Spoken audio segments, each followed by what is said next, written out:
Hey, good morning, everybody. Welcome to episode 14? 14. 14 of Raised Red, Living Blue. I'm Sloan Roden, joined by... Jason Will. And we have our guest today, Jason Patton. Yeah. Two Jasons. I'm going to have to call both. I'm going to have to do a first name, last name thing. Jason sandwich.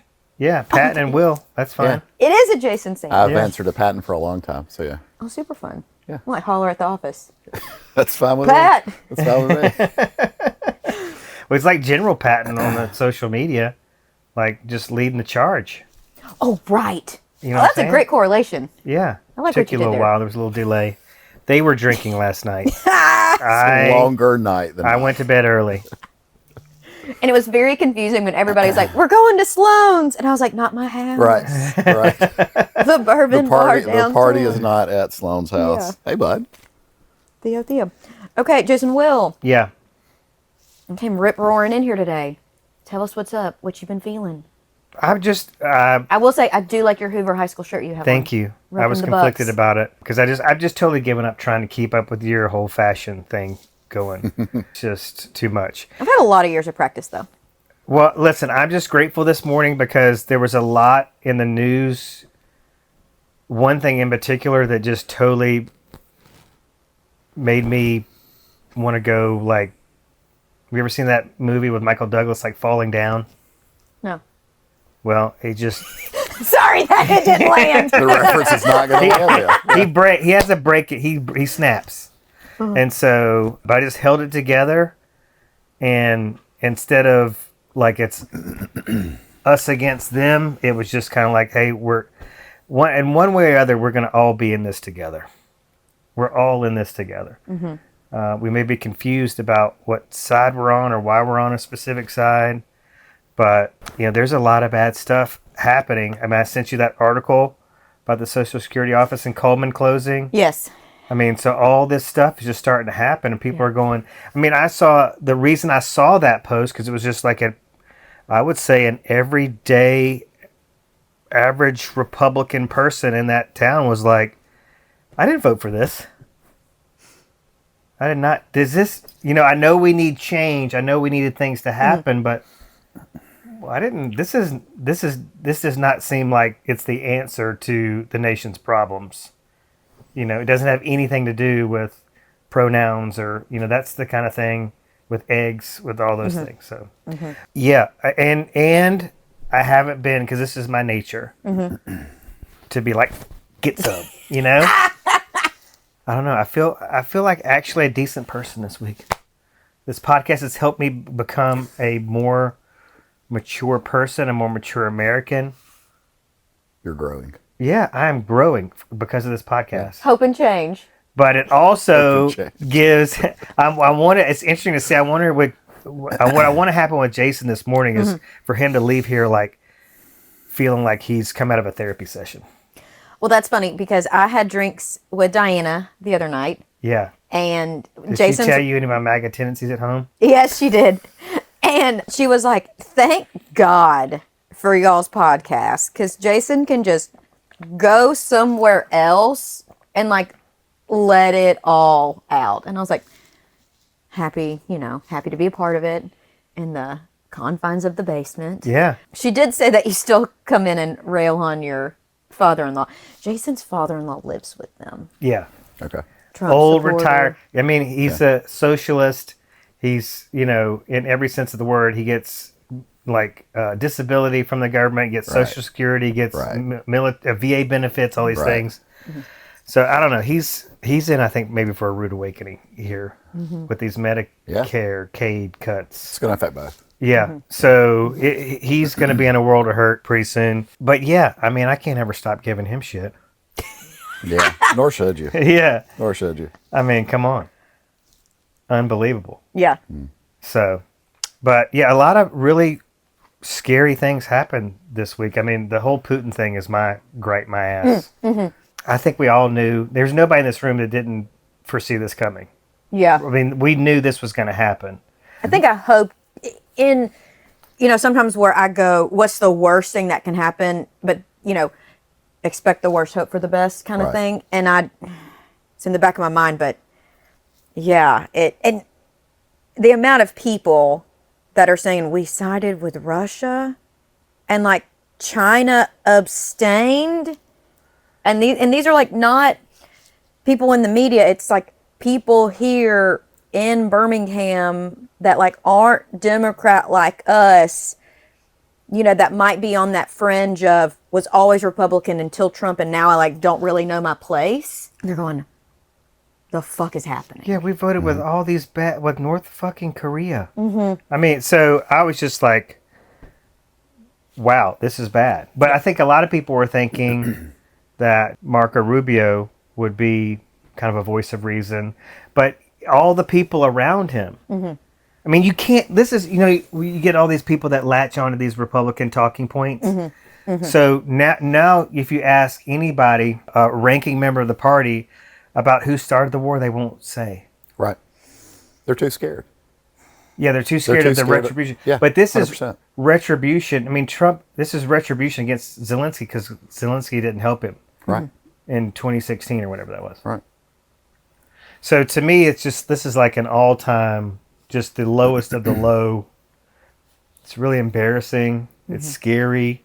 Anyway, what say y'all? Jason Patton? Yeah. Anything grabbing your ass this week? Yeah, so several things. The Putin thing, but I think a lot of people have glazed over this video that Trump shared on Truth Social. Oh my God, I'm so glad you brought it up. Basically calling for ethnic cleansing. Yes. And then building a 100-foot golden statue of himself.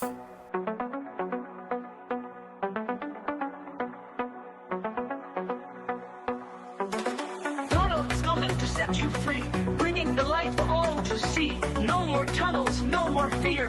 Trump Gaza is finally here. Trump Gaza shining bright, golden future, a brand new light.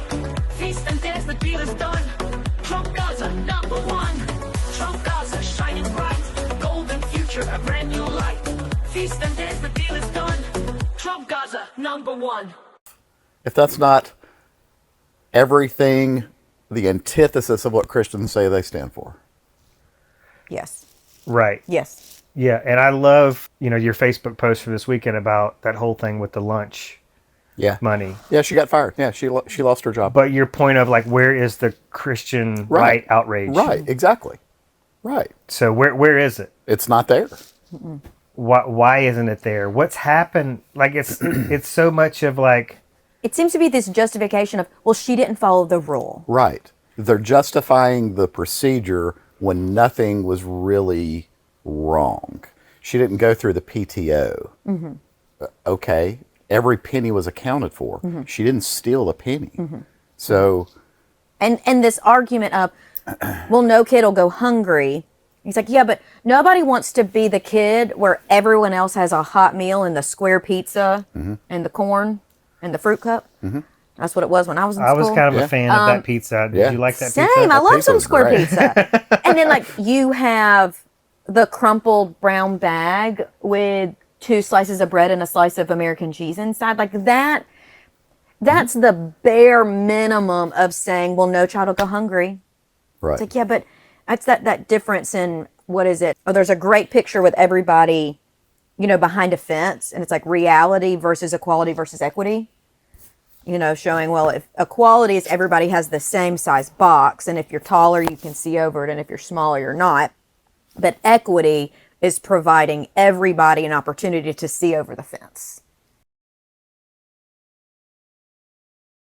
Your turn. I don't know. I've been pretty above the fray this week. It feels Have you like. not been watching the news? Nope. It's been under a rock. Yeah. What have you been doing?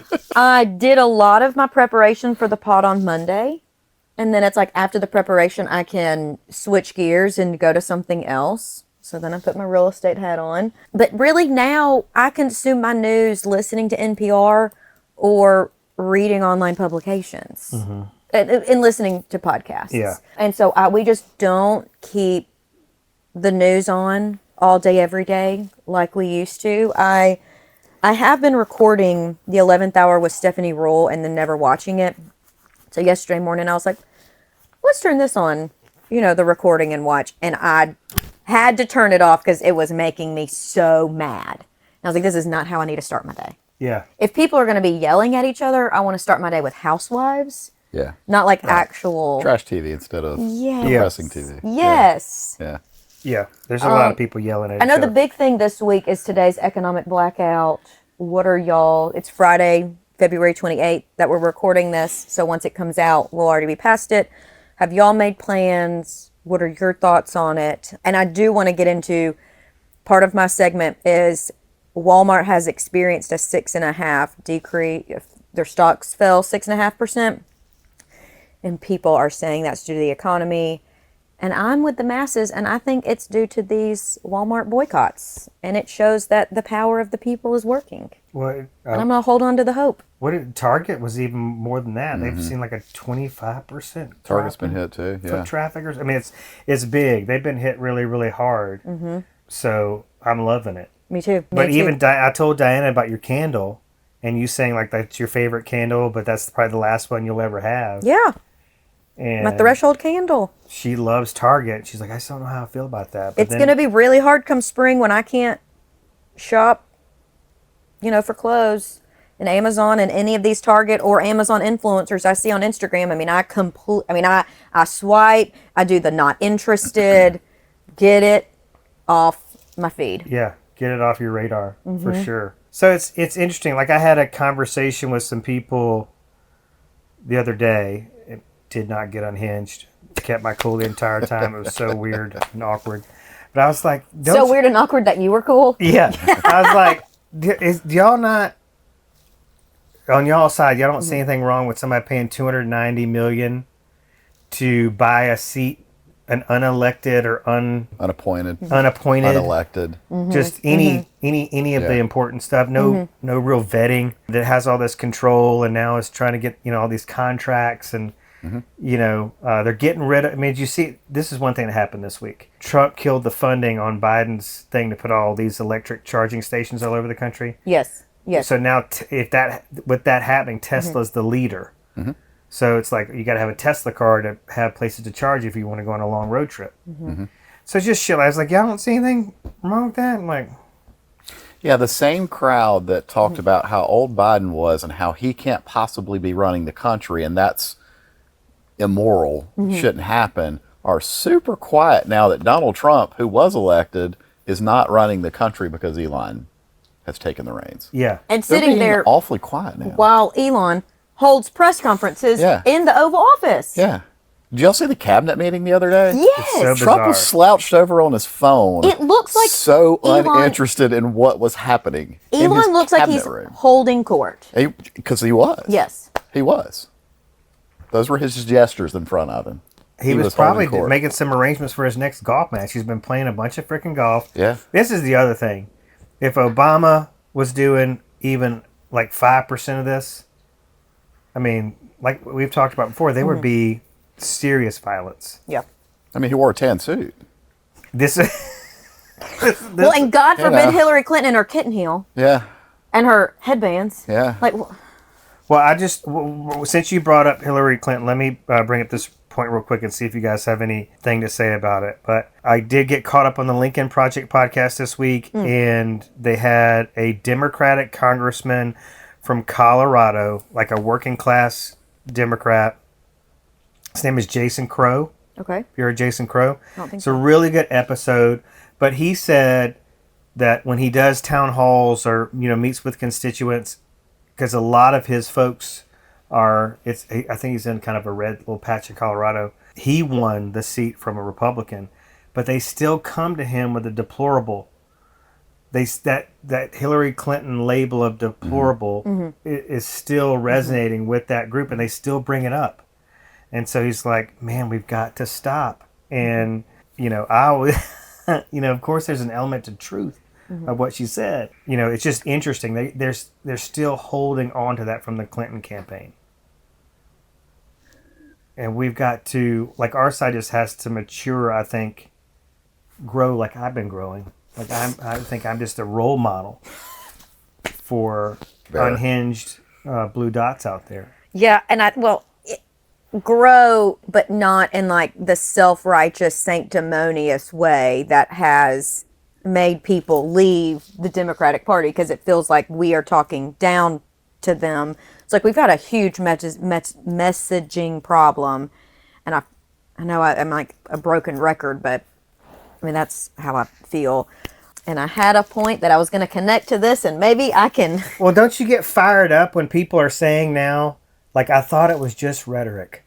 I thought he was just, it was just campaign trail bluster, bloviating on the campaign trail. But you know what was just campaign bluster? I'm gonna lower the price of your eggs. Right. And he's like, well, I can't do it. Inflation is way too, all of the things that I can't do it. And now they're just taking it. I'm hoping that's not the last time this voice comes out. It's the first time. I hope it's not the last. It's odd we didn't talk about no tax on tips and no tax on Social Security in this budget resolution. This week. It's mysteriously absent. But they did. So when people started calling that out, the Republicans... Are those blunts on your socks? They're cigars. So the Democrats started calling it out, but the Republican messaging was the Democrats voted against your no tax on tips, even though it wasn't in there. They're telling their people, hey, the Democrats voted against you, when it wasn't even in there. It's really... That's... Truth is no longer a concept in that party. No. It doesn't matter. The party of family values. Yeah. What's happened to them and how they've all sold their souls is just, it's amazing to me. But yeah, I mean, a lot of people are just like, I keep going back to this Marco Rubio. They're like, they don't even know who this guy is. Like, he was such a Russia hawk. And now I just can't believe we're doing what we're doing. But here's something that'll get you unhinged. So Trump was meeting with this Stormer guy yesterday. Who is that? That's the British Prime Minister? I'm like up on all these facts. If you guys get... I don't know. You are coming with the receipts today. Well, so anyway, they Not asked that any him, of this is in my notes. You know how... Well, anyway, when Trump's with political leaders, from other countries around the world, they do a little press conference with the people or whatever. Yep. And somebody brought, they were talking about him calling Zelensky a dictator, and Trump goes, "Did I say that? Yeah, I saw that. I can't believe I would have said that." Yeah, and I'm I didn't like, say that. Does that mean you don't have a cognitive problem, right? Or you're just totally full of shit, right? Where once again, where's the Biden's old and senile crowd? Yeah, it's a lot, but I can tell you, I've been wanting to reach out to one of my MAGA friends to go, hey. Is it time? Like, has it started to kind of sink in yet? But I've been refraining because it really isn't there yet. Because there's some people that are like, I mean, Scott Galloway made this point this week. He's like, a lot of people get fired. A lot of people get laid off. A lot of people come into work and go, hey, your job's gone. Yeah. Sure. And they, I don't know if there's like an elitist, they're looking at these government workers going, yeah, and I thought... Oh, they absolutely are. Yeah, I thought that was a great point by him. Like, there's a lot of people where he used like a doctor's office. They got acquired by, private equity firm. They come in, lay everybody off. Like, too bad, so sad. Right. And so people don't have the empathy. This is a reality for the common person. Like, these jobs are, having all this change in their life from one job to the next because things happen. It's just their reality, and it's like boo-hoo. Yeah, the best, or maybe not the best, but the point that Scott, we're Raging Moderates fans. Well, Jason, Will is, and then has brought me into the fold. Slowly, it took forever. And the point that kind of hit me the most this week is he was like, let them cut Medicare. Like, let them. Don't be calling your representatives. Don't save these Republican lawmakers. Let them do it. Let them primary themselves out. We need the midterm swing in 2026. Let them dig their grave. Oh. And I'm like, okay. I might. Well, listen, if this $5,000 check thing... Yeah. Like when I was talking to those MAGAs about Elon buying his way into the government, and they just that's what the retort was. Well, we're about to get $5,000 checks. No, they're not. And they're like, hey, and they were like, give me yours since you don't want it. Just give me yours. Tell you what, I will. But I will also, give you my $5,000 check because it'll never happen. They're not going to send anybody anything. and like that's not going to play more into inflation like the previous Right. stimulus Right. checks were. Or Exactly. did. And if we're so big on the deficit, why would we not use that money to pay it off? But I'm telling you, everybody, have you not seen as your Facebook feed? I mean, I've had MAGAs in my Facebook feed like post graphics of things like it's definite, like it's February. There's a date that these checks are going to be mailed, and I'm like, I'm looking all over the internet. I see nothing. It's not, because it's not happening. So the idea, the whole rumor idea of this is Doge was going to find all of these savings, and there was going to be a smaller percentage, like of, we're going to send checks out for 20% of our savings kind of thing. Well, for every American, at least every voting age American, everybody 18 and up to get a $5,000 check would have to be, I can't remember the number exactly, but it was like $1.6 trillion that they would have to find. The 1.6 trillion would have to be the 20%. So for that to be 20%, they'd have to find like $8.5 trillion. Or our national budget is $6.5 trillion. So you're going to find more savings than are actually in the entire budget, and then some, by like 30%. Yeah. So like the math can't math. So the 5,000 will never happen. You can't find more savings than your entire budget. Yeah, so I do think Sloan made this point because we've been talking about how, the average everyday American who's living like paycheck to paycheck does not have the bandwidth to look up from, their sense of survival to pay attention to what's going on in the political world, or what's disinformation, what's real information, all this stuff. But my argument is they have plenty of time To smoke get cigarettes? no. Meth? You want to smoke cigarettes, like do your thing, but like to get on Facebook and spend hours on social media. So it to me it is a priority where they prioritize their time. Yeah, I think we need to get off our soapbox a little, and they need to come to the freaking table and do some damn homework, a little bit. Yeah. But it just goes to show you, just how easily manipulated people are with this Gulf of America and the $5,000 checks and, all this rah-rah bullshit it's not going to lower the price of eggs or gas or housing or do any of the things they need to happen so it'll improve their quality of life. It's very, very sad. But this Democratic Congressman Jason Crow in a Republican district was saying things like trying to find some common ground. But what frustrates me, because we talk a lot about this, or I do, about how I feel like the Democrats have a big role to play in where we are now. Absolutely. One of the points I was talking about last week with English was like the pace of change. Like, I think one thing we can learn from this administration is things can move fast or faster. But he was talking about how that he's got a core group of Democrats that I think they have like roundtable meetings and stuff, but they talk about how the government is definitely in need of reform. Like some of the things that are happening have been needing to happen. Yeah. Yeah. There's people that have government jobs that probably shouldn't. But they're firing people that are like Indiscriminately. that are Yeah. The like, VA, the they VA shouldn't be secretary, fired. did you see her testimony in a committee the other day? So the VA secretary is on record saying that she signed off. First of all, the letter, the "we're firing you" letter, was given to her by someone. She never would admit who gave it to her. She signed it, and every one of them said, "You're being fired because of your lack of performance." And then she went on the record to say that she didn't actually verify if that was true, if they had really had performance issues, or if it was just an indiscriminate thing. So they're not. Yes, is there waste? 100%.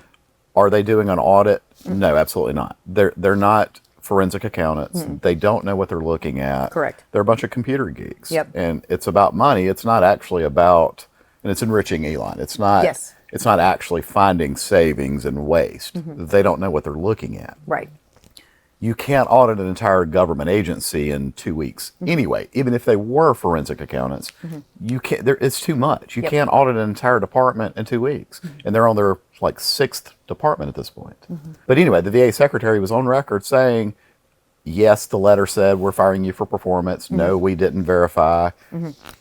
No, I didn't write this letter. Yes, I did sign this letter. Someone gave me this letter." I mean, that's just like shady as shit. Yeah. I mean, every wrongful termination lawsuit should just, here's Exhibit A. Yeah. Well, and I was listening to NPR this morning, and there was a really good interview with AOC, and even she said, yes, there is reform that is needed. Sure. I mean, so I think the idea of reform is something that can be agreed upon on both sides. Then you get into what needs to be reformed and how you do it. But like, we on the left aren't saying, no, the government's perfect, everything's fine.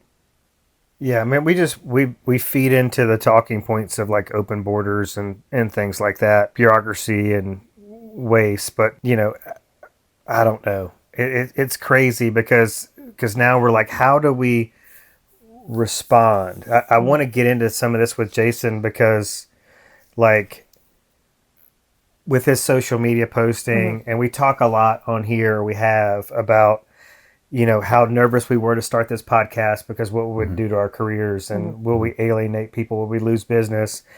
And, Sloan comes in and she's like, well, Jason Patton doesn't give a fuck. He's out there just like leading the charge on social media. And I have just previously, throughout my entire life, just lived vicariously through people like you. Like, I'll like your post. Won't like them all, but I'll like some here or there, Yeah, that's okay. I mean, I don't want to leave too many breadcrumbs. Yeah. But what do you feel? I mean, are you worried about, so two-part question, you're obviously maybe not worried about losing business, but the other thing is, do you feel like it's productive? Okay, real quick, I want to get into this. I want to take a break. Okay, and then get into this. We need to do a it's 10:38. Okay, let's take a break, and then we'll get more into the heart and soul of Mr. Jason Patton. All right, sounds good. The defender of democracy. That's a scary place to be. Just a little backstory. Jason Patton is also a realtor. We're in the same office at Keller Williams Vestavia. You are a loud and proud defender of democracy. Yeah. Caller outer of I'm a the caller bullshit. outer. I'm a shit stirring caller outer. And like, I just, you join a new office and you like meet a few people and you friend them on Facebook, and then you're like, oh, like, this is my person. Like, I'm here for, you leading the charge. And so, and you said it so great, like, we have such respect for you taking that almost like leap and putting yourself out there and being vulnerable and sharing these ideas. Because, man, that comment section gets nuts It gets at times. Yeah, so it gets heated. kind of what was your like path to politics? Were you raised a Democrat? If you were raised Republican, how did you find your way over here? And then when did that kind of flip to you? Like, I'm not going to be a Democrat in the closet, and I'm going to rage against the machine. I've actually been out, gone into the closet, and now I'm back out of the closet. Okay. So I'm from a little small town, South Alabama. My entire family were Republicans, Southern Baptist religious upbringing. I was born in '80, so the 2000 election was the first election that I was able to vote in. I voted for George W. Bush because that's all I knew. I was 20 years old. This was my first election. I didn't follow politics. I knew my family were Republicans, so I voted for George W. Bush. That's the one and only time I've ever voted for a Republican. Wow. I'll never do it again. I voted for McCain, and I've not voted for another one since. Yeah. It's funny what happens when you Yeah. get out of the house and form your own opinions. So that was the thing. So I got out of the small town. Tuscaloosa is not, I wouldn't call it a big town, but it's bigger than Jackson that has 5,500 people in it. So, I was getting around other people, and honestly, like, my separation from religion happened first. just from talking to other people who weren't religious. So that just kind of started the path of thinking for myself and going in a different direction than anybody in my family would have. So then politically, it just felt like a natural thing then. You know, if Yeah. I don't believe in the religious teachings that I've grown up with, the Republican side didn't make sense to me. So it wasn't January the 3rd of 2021 or 2001 where I had a separation. It was just a gradual thing. Yep. But I just couldn't reconcile Republican ideology with the way I was feeling around religion. You know, I care about other people. That's my problem. I care what happens to you. Yeah. It doesn't affect me, but I care what happens to you. Yeah. I think that's the difference in the Democratic and Republican parties. Is they care about themselves Yes. and we care about other people. Yes. So it just started that way. And so before I got into real estate, I owned a record store. It's a very, very liberal business. Yeah. So it was easy for me to be out on social media and be who I was. And I did. Even back to '08, I lost friends because of, Barack Obama and them calling him a Kenyan Muslim. I just lost my mind around that. First of all, so what if he's Muslim? Who gives a shit? Right. Like, who cares? Right. And then the Kenyan thing was just race baiting at its finest. Yes. And I feel like politically, that's where the country divided. And I honestly don't know that we can come back from it. I think it's too far gone at this point. Well, Trump was behind so much of that too. Yeah, he was absolutely part of the birther Calling into movement. Fox and Friends and Yeah. So it started then. Yeah. I think before then, McCain on the campaign trail, when a lady said that he was a Kenyan Muslim, and McCain was like, "No, ma'am, he's not. He's actually a good person. We just differ on views of then how he was to." done. Yeah, that was it. That was it for him in the Republican Party. But that was the dividing line, I feel like, in politics in this country. I think before then we were civil and we had disagreements around how we should get to an end goal for the country. yeah. But that's where it stopped. It wasn't the vitriol that it is now. And I don't think we can honestly come back from that. I don't know how we do. Yeah, and I agree. It's, the rise of social media, which plays, and, how these algorithms are set up to feed you information that you like, Yeah. Creates more of that divide and really gets us all into our silos and these echo chambers. And and a theme for us is both empathy and exposure.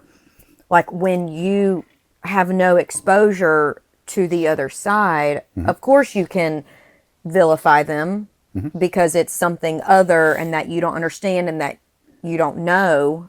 And it helps them. I mean, like, God, Zuckerberg getting rid of the fact checkers. Yeah. Like, of course that helps Yeah. him. Yeah, so that's a good point of.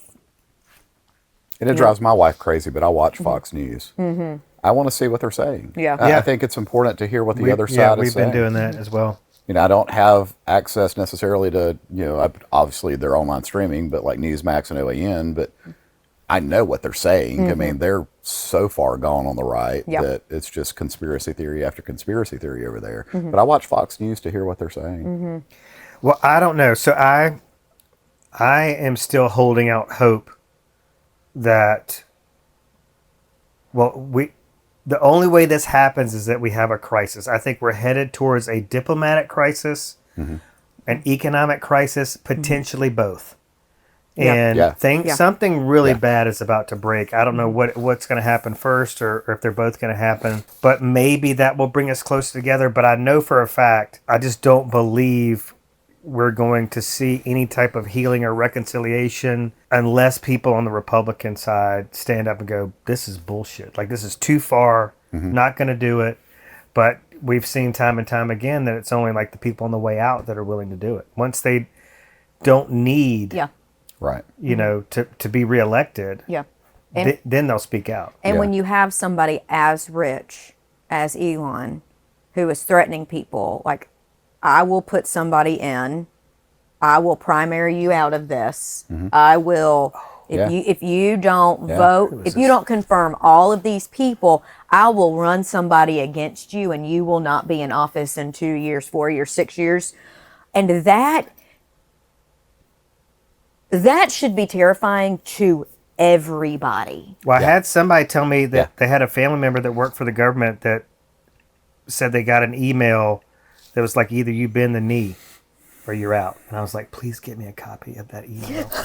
I want to no see it. shit. But second unhinged moment, my first Oh. unhinged this week was Zelensky. I totally forgot about this fucktard who is now the deputy director of the FBI. So we have, listen to this, y'all. This Yeah. fucking guy. We've Yeah. got a He's a piece conspiracy of work. theorist as the head of the FBI, a conspiracy theorist who is the deputy director of the FBI, a conspiracy theorist who's our president. I mean, it's just, it's on and on and on. We have Pam Bondi as the AG, who, Big election denier. yes, election denier. So, I mean, we got all these people in all these positions of power that are not only buying into the bullshit, they're helping spread it. Not to mention, you know, America's first mother, Linda McMahon, as the Department of Education secretary. Yeah. Yeah, I've never seen a cabinet more inept and unqualified in my entire life. I mean, it's literally like they put these people in to destroy the departments from within. Point blank. Yeah. It's not a trimming the fat. It's we're going to destroy all government institutions. You know, going back to the auditing thing. Yeah. If we were really auditing the government, we would not have started at USAID. How many people had heard of USAID 2.5 months ago? Probably 5% of the population. Right. Now we went to that agency to start off with and not the Department of Defense, who can't pass an audit. Well, that's what this congressman too, Jason Crow, was talking about. Well, then you get into the military-industrial Yeah, complex, well, and like, 'cause that's what it is. as soon as you call somebody out on that, Yeah. you will be buried. Like, Yes. I saw something that was like, "Where is Greta Thunberg? Sure. Yes. Thunberg Yes. been?" And it's like, oh no, she started speaking out against the Mm-hmm. military-industrial complex, and anything in the United States has shadow banned her. Well, this congressman was talking about all these weapons that we try to develop that don't do what they're supposed to do. Like all this money we're spending on all these like experimental defense things, and half of it doesn't work, and half of it just goes to line people's pockets. You know, like that's where we should have started. 100%. Or the swastikas. The swastikas. There's so many places. Well, we started with institutions that were actively investigating Elon himself or his companies. That's where we started. The Inspector General for the USAID had sent a letter to one of Elon's companies in September of 2024, basically saying we're opening an investigation into some practices. Have And you the heard same about this, Lon? with it was the CFPB or one of the others. Yeah, that see- he is.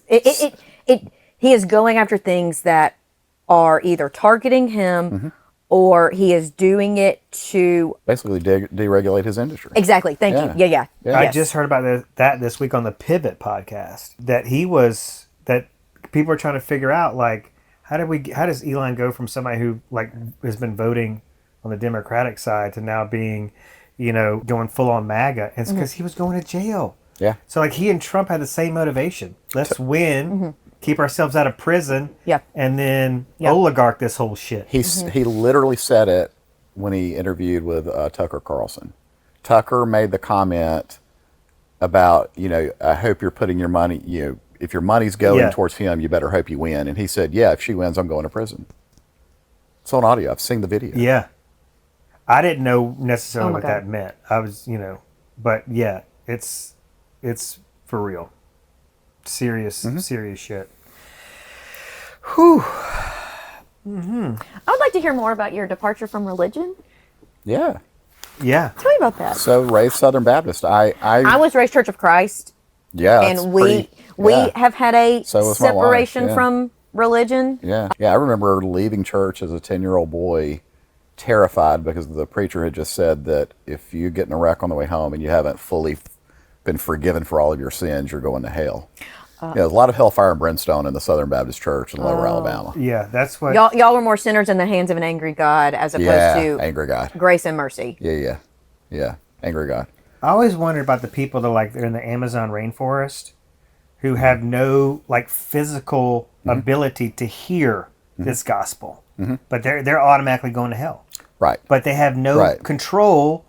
But it's okay if that we as white Christians, evangelicals in America, go to spread, the good word to these other countries, but no, can't come here. So then it's like, okay, is it evangelizing or is it colonialism? And I think it's colonialism. It's colonialism. Yeah. One of the breaking points for me was the book Conversation with God. And it's been 25 years since I've read it at this point, so don't hold me to quotes.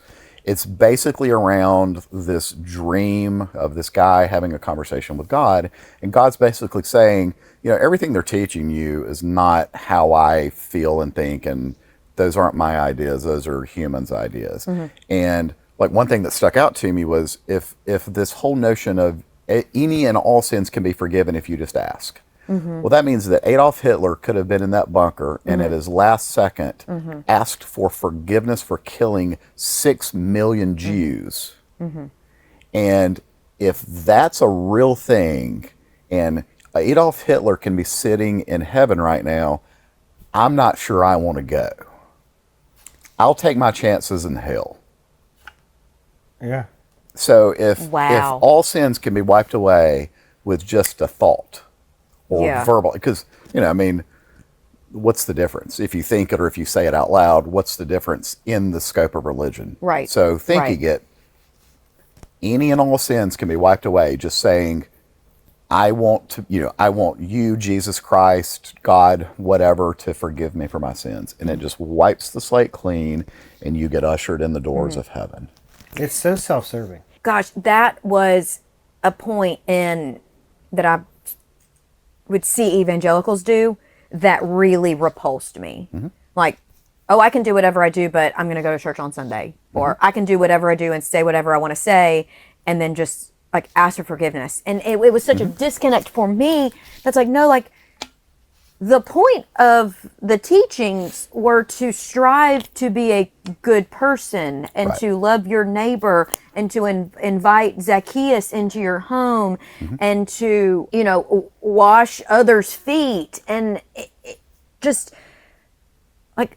be good, do good things, help others. And it's, I could never it was always such a disconnect for me.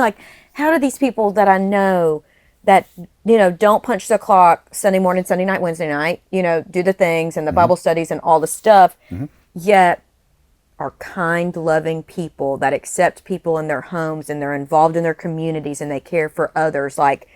Those, to me, are the people that are living the teachings of Jesus, not this, I can talk shit, but I'm going to ask for forgiveness on Sunday. Right. Hate on Saturday, pray on Sunday. Yeah. Yeah. I'd rather be in hell with the people that are just good people that didn't just get authentic. caught up. Right. Authentic, good people that didn't get caught up in religion. The other thing that was a big separation for me too was just realizing the suffering, and religion will teach you that a child can suffer because of their parents' actions. I don't believe that's a thing. If in the Bible, with the Moses thing and him killing the firstborn of every Israelite, or whatever it was. Yeah. You're killing the firstborn you're killing children for what their parents did, and I'm supposed to worship that thing. Yeah. Well, then we're going to come out with a New Testament that's a little more softer. Right. A little more loving. It erases. Let's forget this. The New Testament erases the Old Testament, but we're going to keep it there for illustration purposes. Yeah, keep you scared. Keep you keep scared. control. Keep you in line. Yeah. I mean, religion, in my opinion, was ultimately just to control people. 100%. Well, when I talk to my kids about it, fundraising and controlling. I say it's Santa Claus for adults. Yeah, Right. it is the most recession-proof business model in the human 100%. history. That and funeral. Yeah. Yeah. That in the funeral industry. Mm-hmm. Yeah. 100%. I didn't finish it because I'm so bad at this, but something that really started the divide, like for my parents, and then like they started on that path, moving away from evangelicalism and Christianity, and then I was a little later. Was the book Zealot by Reza Aslan, and he brings up the point saying, when the Bible was written, there wasn't the concept of writing historical fact for people to then go and learn from it later. Right. It was these stories and teachings like Aesop's fables. Right, it was allegory. Yes. Yeah, yes. it's allegory. Yeah. Did Jonah really get swallowed by a whale? Right. What? Right. So I mean, the Matthew, Mark, Luke, and John were the most contemporaneous notes, and those were done 400 years after Jesus was supposedly walking around. So I mean, there's a lot of telephone game in 400 years. yes. A lot's going to get embellished and changed, and Yes. so if those are the most recent accountings of anything, and that's 400 years later. Also in this book is there were multiple people at the time claiming they were the prophet. Right. It's just Jesus Yeah. had the best PR campaign, or was the one that worked, or was he one person? Is this something that multiple people did and they made it into one person? There are a lot of virgin birth stories in a lot of religions too. It's not exclusive to Christianity. Interesting. I feel like I was young. I mean, I was not an adult when I thought this. Like, I've never fully been convinced, like, our God is the right one. Well, it depends on where you're born. Well, for sure, but, like, I, never really believed ours was the only one, and that he was the only one that you could be saved. I mean, God, talk about, like, the bullying of school-age children. Yeah. I had a girl, I don't remember where she was from. I think her family maybe moved here from South Korea, stayed a few years, moved back, and because she wasn't a Christian, like, they were bullying her and telling her she was going to hell. And I remember a kid being like, "Do you think she's going to hell?" And I said, "No." There's no hate like Christian love. Yeah. And so then it made me think, like, okay, well, like, we have a teaching and she has a teaching, and if they're similar and in line, and be a good person and give to your community, and like, okay, so, like, what matters if the name of the God is different? I've been asked before kind of where I get my morality from, which I think is weird, that if you can only pull morality from religion, then That's you're not a such a very good moral argument. person. Yeah.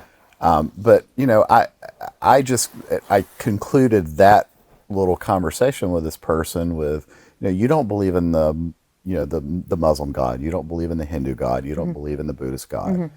I just believe in one less God than you do. There are hundreds out there. I just believe in one less than you do. Love That's that it. so much. That wasn't my line. I stole that, but that's how I concluded it. Yeah. Is it's not, it's, you don't believe in Scientology. You don't believe in, the faith of Islam. I mean, you don't believe in a lot of other things. So why is it so hard for you to grasp that I just don't believe in Christianity? Damn, that's good. Yeah. It's so good. I just feel like being a good person. And the suffering thing, this is another thing that this is not me. Yeah. If the human suffering around the world, if God can intervene and doesn't, how just is he? If he can't, why would you want to worship him? So it's a one of the two to me. Yeah. And if you believe that God can intervene in your life and make your life better, if you just pray, Yeah. that child that's suffering in Ethiopia from curable diseases, and he doesn't intervene in that we've now cut funding on. we've now cut funding on. Yeah.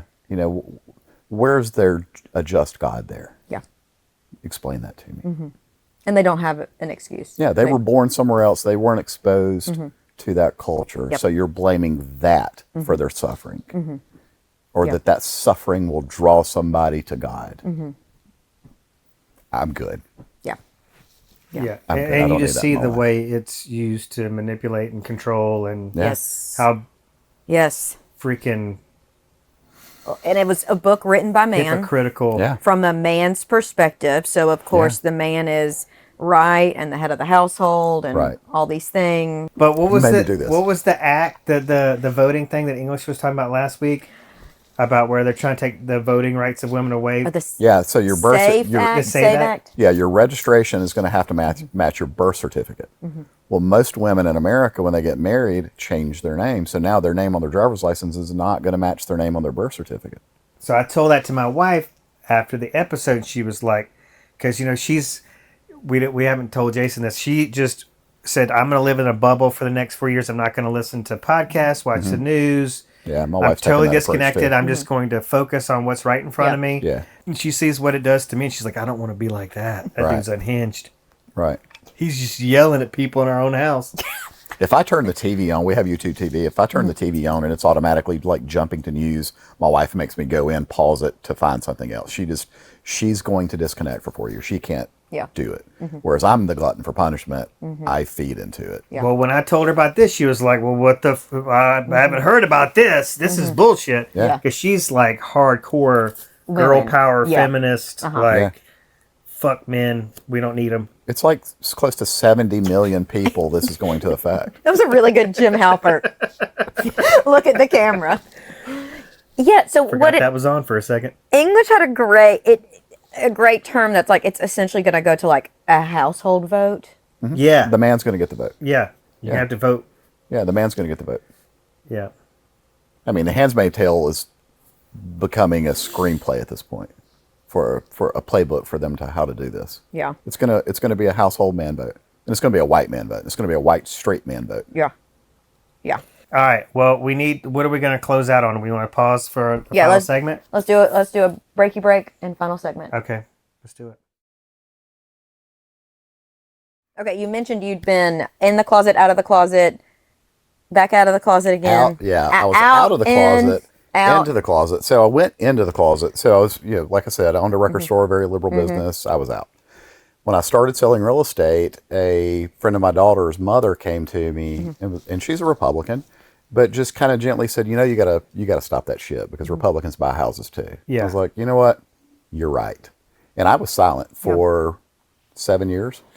Was it Michael Jordan or somebody? It was another basketball player, and they were like, Republicans buy. Buy Right. Yeah, sneakers Jordan as well. won't comment on anything because Republicans buy Jordans too, buy tennis shoes too. Yeah. And I was silent until this last cycle. And I just felt like Donald Trump is such an existential threat to our country Yeah. that I could not be silent anymore. I have no... I know I'm not going to convince anybody to come out of their bubble necessarily. For me... Oh, no, you've given me hope. For me, it's more... That's my therapeutic, is getting it out and basically saying, we warned you. You had the ability to read this for yourself and you chose not to, like with Project 2025 stuff. Yep. You chose not to read it. So this is a fuck you, I told you so. And this is how it's going to affect your life. Yep. And then the conversations that come out of that get pretty heated on the post. Yeah. And sometimes I'll engage with that. Sometimes I just pull back and let other people in my world kind of jump in and have their own little time too. And that's been fun to see. Fun to see some people that were kind of on the sideline, like Jason said, he'll like a post every now and then or, comment something, a thumbs up or something light. But I feel like it gives somebody a way to weigh in where it's kind of insulated from their world. Yeah. And I've had so many people send me private messages, send me text, come up to me in person and say, I can't say what you're saying, but I just know I agree with you and I thank you for saying what you're saying. I had a guy, I can't even remember what the post was around, but had an agent out of Tuscaloosa who's a person of color send me a text and say, thank you for being a white, straight person. Basically speaking, truth to power. I think you shared a screenshot of that. Yeah, I did. I did. Because it takes somebody, man, I got so many examples of this, but like oh, man, I got to have an example of this in my family. It's like if we in the marginalized community, so if it's a person of color or if it's like a queer person, if we say, you know, we're being persecuted or this is wrong or people are going against us, somebody else, you know, the other side will be like, well, you just need to get over it. Like, it's not real, get over it.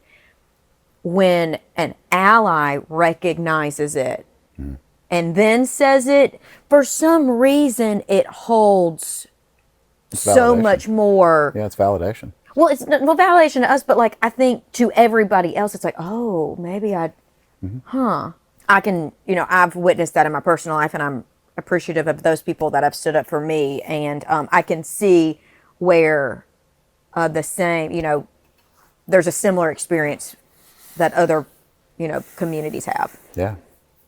Yeah. I mean, it's a cheesy saying, but I would rather be excluded for who I include than included for who I exclude. Yeah. For sure.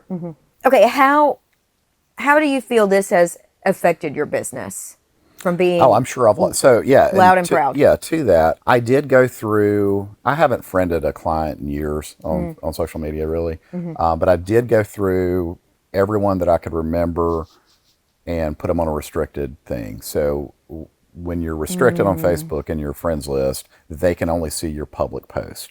Well, nothing I post is public anymore. So they probably would go to my Facebook page and it would be basically a blank page. Right. So they can't see that. And then the other people, I don't care. Yeah. Nobody that I was ever a friend with, they were either, because I've been out for years before real estate. So if they were somebody that came along in the real estate journey, you know, they may have friended me 5 years ago and saw my social media post and may have used me. They won't now. That's their problem. Yeah. I have actually gained business because of it, because I was in one of these blue dot marketplace kind of pages, and I had a seller call me about 3 or 4 weeks ago, and she was like, hey, I've got an agent. I'm not completely satisfied with her. I found your name in this blue dot page, so I want you to list my house. I've not met her. She could walk in here right now. You have no idea. I have no idea who she is, but I've got her house listed. This is something that, like, once we started, it was like, okay, well, you know, all in marketing, no matter what the industry, it's, you know, find your niche and find your people and feed into that. And I really have a prominent blue, if not left, you know, left of center audience sphere. But like, so I thought, okay, well, I will lean into this and do this podcast and get involved in the Democratic Party here and meet more people. But now, and I shared this with you a few weeks ago, the blue dots are being more conservative with their money, in my experience, and aren't spending money. And so I joked with Jason, I'm like, am I going to have to go out and like find some MAGA business? And They buy houses too, unfortunately. They buy houses too, and their money's green. Yeah. And so I'm trying to figure out, so how do I express myself and in which ways to also like protect my business and my income, which protects my family, because I have to be a steward of that. And so like when I see things, I've been like flipping the Instagram and sharing it to our podcast page and not so much of my own. And so like trying to figure out what does that path look like. Yeah, so I obviously thought about it. I didn't just turn the switch back on a whim. I thought about how could this affect my future in this business. And because I don't friend clients anymore, nobody that I'm currently working with or will work with in the future will know. Interesting. If they see me, if I'm not friends with them and they see me commenting on something public on an AL.com thread or something, they're probably, if they're not going to use me for that, they were probably not going to use me. There was going to be some other reason. And that's fine. Like my best friend and I kind of say that we're both onion rings. Not everybody likes onion rings, and that's okay. We're not French fries. Everybody loves French fries. Yeah. I don't need to be for everyone. Yeah. That's okay. Yeah. Like there's plenty of business out there of people that I can either just hide it from or I can finally be open with and say, look, I'm a super liberal person. And I've actually started doing that more. Yeah. And I'll preface with like, Normally, I don't talk politics with clients because I know where I live and I know what it could do, but I'm a super liberal person. You're safe. So I just helped same-sex female couple buy a house. And that, when I saw that that's who they were, because I was only talking to one person to begin with, I just came out and said, I was like, look, I don't talk politics with clients, but like, I'm a super liberal person. You're safe with me. So I made out a deal that was very, beneficial for me. But I let them know that I was a safe person, and that's okay. So there's enough people like that I can help, that the maggots can just get fucked anyway. The double standard is really brutal. Oh, The 100%. fact that these people go 100%. on social media and say, if you're a Democrat, you're a murderer, you're a baby killer, You're a demon. yeah, you're going to hell, and they can say whatever they want, and we can't even come out with an empathetic post. Right. I did a post right after the election of just saying, like, if you are scared, if you are sad, if you don't know what to do, it is okay. You're not alone. Like, we'll get through this. And people commenting being like, love you, Sloanie, always hear from you. And I'm like, but you're not always You're here not. for me. No, you voted against me. Yeah. Or another guy commenting, real estate's going to do better than it ever has. You'll make more money than you ever have before. My argument is, what good is the money if they take away my right to get married? Right. Because this week, states have come together and they're going to SCOTUS and saying Obergefell v. Hodges needs to be overturned. Yep. And when Dobbs ruled and Roe v. Wade was overturned, everyone said marriage equality is next, and now it's here. Yeah, Clarence Thomas said it then, that it should be looked at then. Yeah. And it's like, y'all gaslit us and told us we were crazy. Yep. I had someone on social media on one of my comments around same-sex marriage going to be overturned. It's like, oh no, they're never going to do that. But if they do, I'll be out in the streets marching. No, you fucking won't. Next week, I'm probably going to ask if his shoes are laced up because it's coming. Love it. I saw a TikTok the other day. I go down TikTok rabbit holes pretty often. It was a former kindergarten teacher, female, who's in a same-sex relationship. That they have multiple children, 2 or 3 children, and she is terrified. And she asks the question, what do you get out of destroying my life? It's not pie. Taking mine away doesn't give you more. What do you get out of this? And it's just cruelty. That's what they get out of it. The idea, it's the scarcity versus abundance theory. And like, the first I learned about it was in business. But like, it's so applicable to politics and to what everybody's feeling. Yeah, like that's so good. Like, you taking away my pie does not give you more. No, it's not pie. Rights are not pie. You don't get more from taking mine. So what do you get out of this? When you have loving families who just want to be together, what do you get out of destroying that? Every time I see, sorry. Yeah. Every time I see, I'm still going to interrupt your ass. Every time I see the Pete Hegseth, "We Are the People" tattoo, or I see the "We Are the People" separating the Trump Vance signs that are still in the yards, I'm like, we? Like, what? There's just, like, it's their we. Yeah. Yeah. Like, or past the church sign, say, all are welcome. Well, that all? Are all welcome? Yeah. Yeah, so, And there are definitely some progressive churches, even in Right. Birmingham, Yes. Yes, that yes. truly welcome everyone. Yep. But they're few and far between. Yep. And the argument of a teacher should not throw or flaunt their sexuality to the students. And I'm like, do you have a picture of your husband on your desk? Do you have a picture of your Right. husband as your screensaver? Like, do you mention your husband and family in conversation? Like, Right. I'm pretty sure, like, y'all straight people are the ones putting your hands in the back pockets of people's jeans and doing PDA and sitting on people's laps in public. Like, Right. we're not the ones doing that. Right. We're not flaunting it for fear of, retribution. And Right. And I'm sorry you're a shitty parent. You can't tell your kid, little Johnny, that it's okay that 2 men or 2 women Yeah. love each other just like mommy and daddy love each yeah, other. yeah. I'm sorry that you're an idiot. But, yeah. all right, so let's get to, I think it would be fun to kind of close out with predictions. Okay. Like, what do you think is going to happen next? Where do you think, if you wanted to be so bold as to say how bad is it going to get, but it could be as simple as, like, what's the next shoe to drop? Yeah.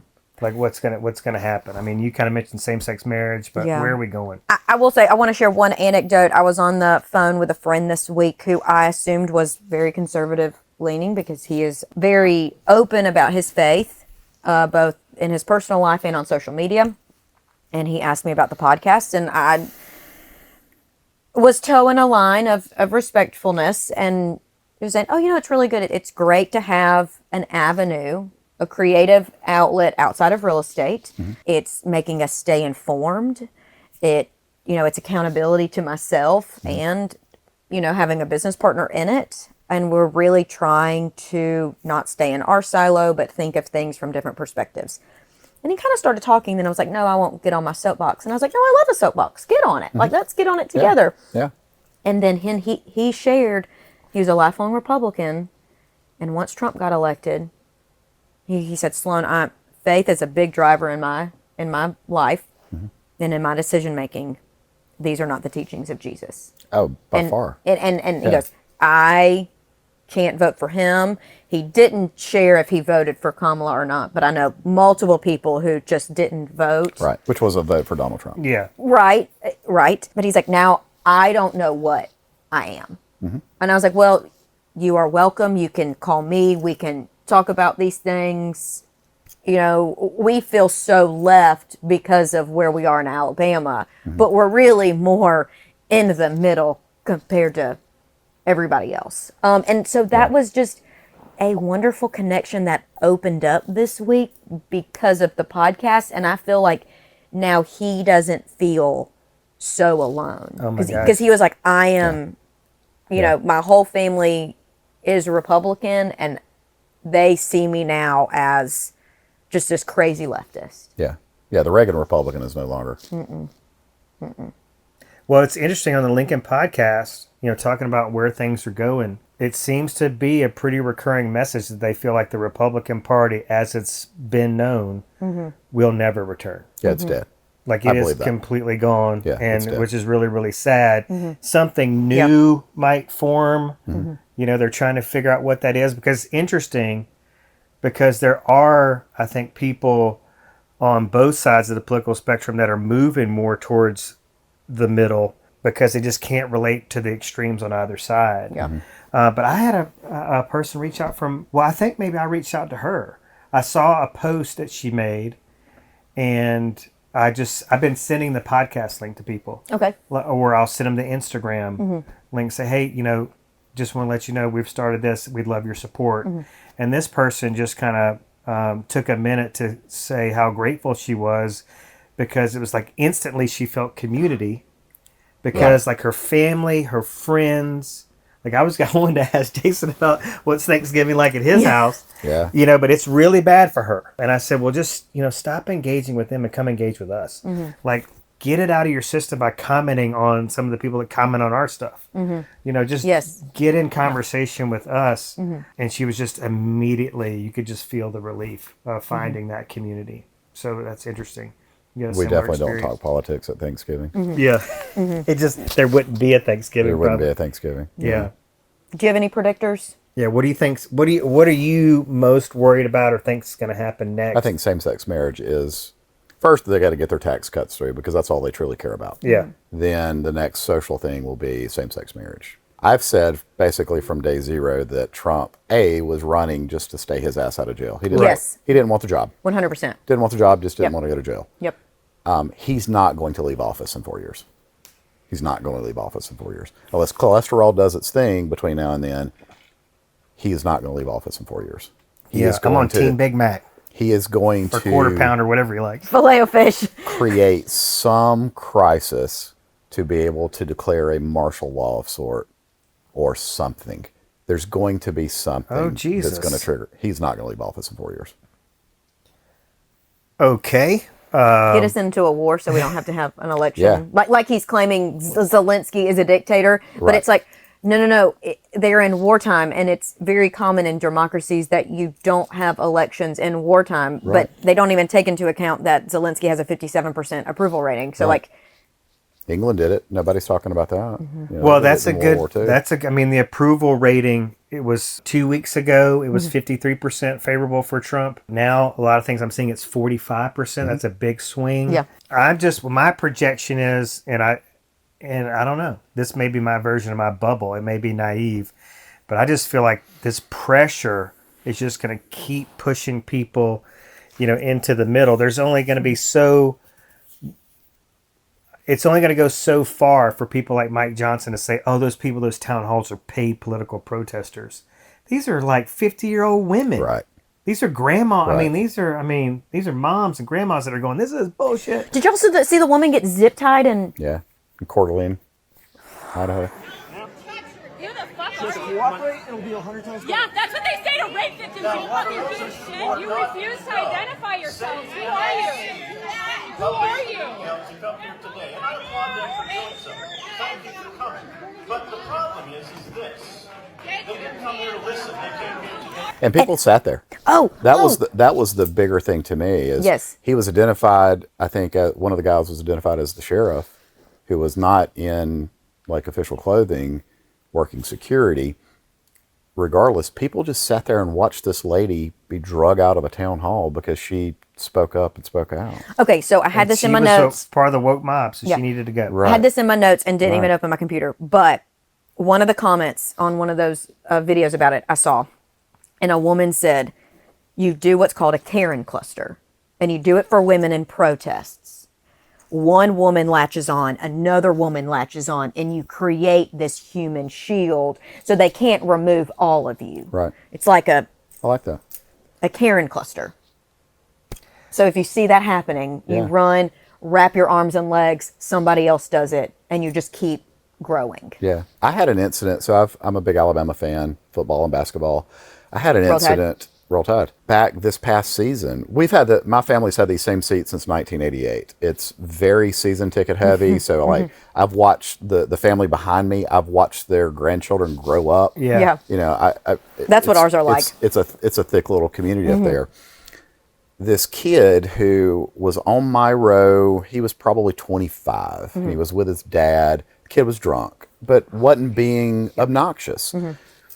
He comes out of the aisle, or maybe he was coming up. That's what it was. He was coming up the stairs. Play was happening. So instead of like making everybody stand up and him like walk through, he kneeled down on the steps, which is what everybody does. I feel like that's so a very courteous thing Yeah, to so do. that people behind you can see. Yes. So he kneels down while the play is going on. Well, this asshole came from up top and basically tried to push the kid down, grabbed him by the throat. I mean, it got violent, and I intervened because it happened right in front of me, Yeah. and other people did too. That happened. I go downstairs real quick and get the cops Yeah. involved. And as I'm coming back up, a guy that sits 3 rows in front of me, as I'm walking up, calls me a narc. Well, I get in his face then. I'm like, this was a child. He's a child. He's a 25-year-old kid, and this grown-ass man was choking him. I would do the same thing for your kid.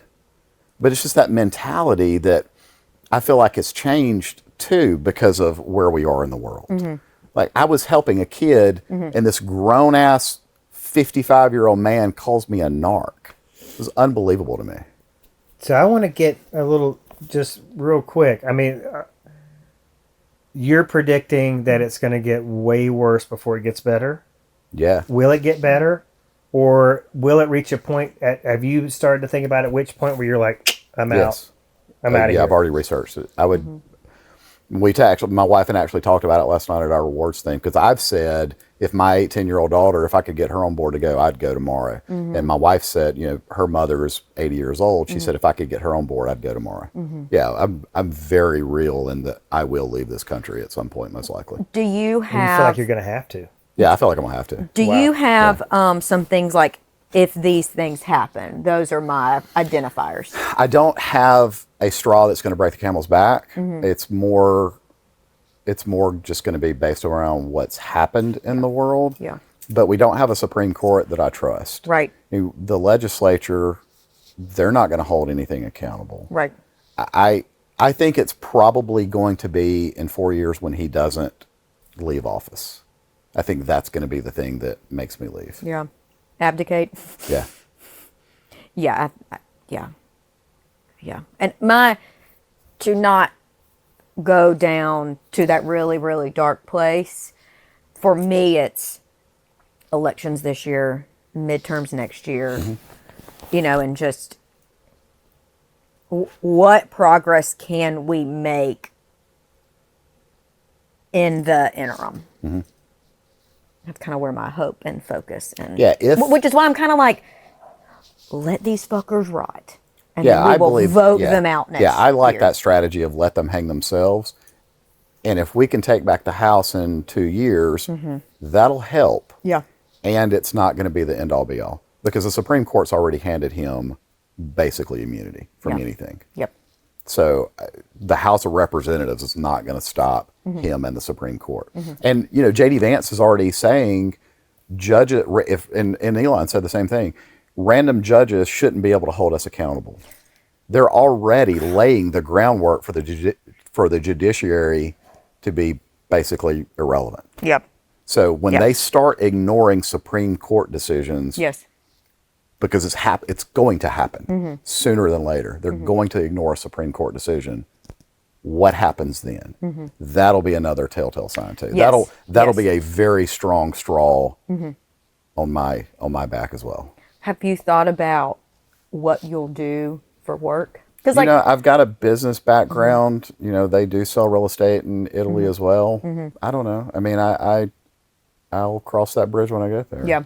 I know some people are making plans, looking for and researching remote jobs or people that already have remote jobs. Done that too. Learning the capability of can we do that elsewhere. For me, it's, oh my God, for the past 13 years of my life, it's my whole life and job has been what's happening here locally and in Birmingham. And oh God, what else do I know how to do? Yeah, I think, I say Italy, I don't know Italian, so I think that jump would be harder. I have Irish background, so I think dropping in Ireland to begin with, getting citizenship there would be the easiest thing. And I've absolutely looked up jobs in Ireland. There's not going to be a language barrier, it's an accent barrier. I've already looked up Irish jobs. Yeah. And what could I do? And the cost of living over there is so much cheaper anyway. Yeah. Yeah. So, I don't need to make what I make here. How does that all make you feel? Scared. Yeah. Worried. I just feel like I'm so dug in. I think if I was, had a trust fund, I'd probably already be gone. Or at least take, like a year of absence, or maybe a 4-year absence. 4-year absence, yeah.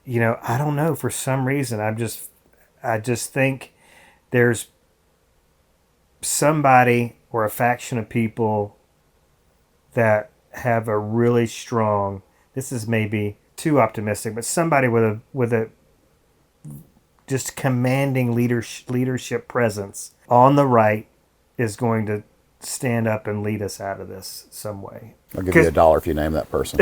I know, and they don't exist. They don't exist. And the ones who have, the right has turned them into enemies. Liz Cheney and Mitt Romney and Nikki Haley.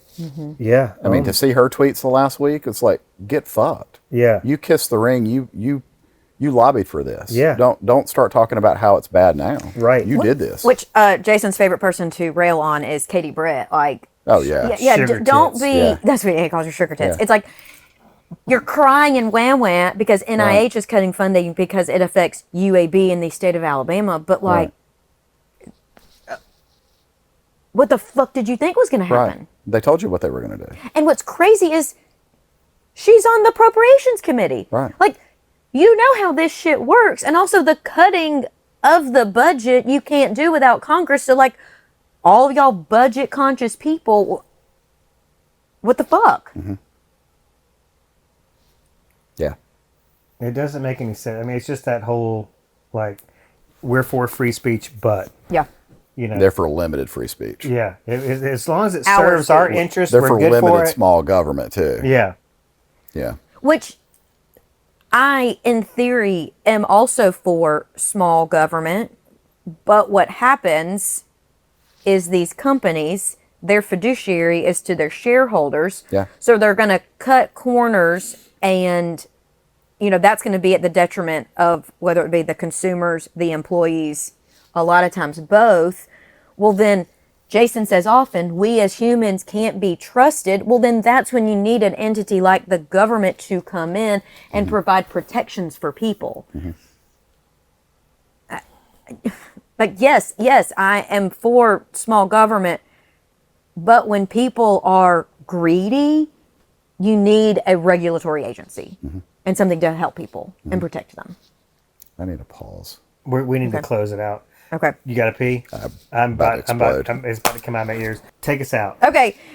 Thank y'all for tuning in. Jason Patton, thank you so much for being here. Maybe we can be... Yeah, there definitely needs to be a part 2. Yes. I love that. Come back and do it Yeah, again. I love that. Everybody, new episodes drop every Monday. You can find us on YouTube, Apple Podcasts, Spotify. Connect with us on Instagram and TikTok. Y'all have a great week. Awesome. Bye, everybody.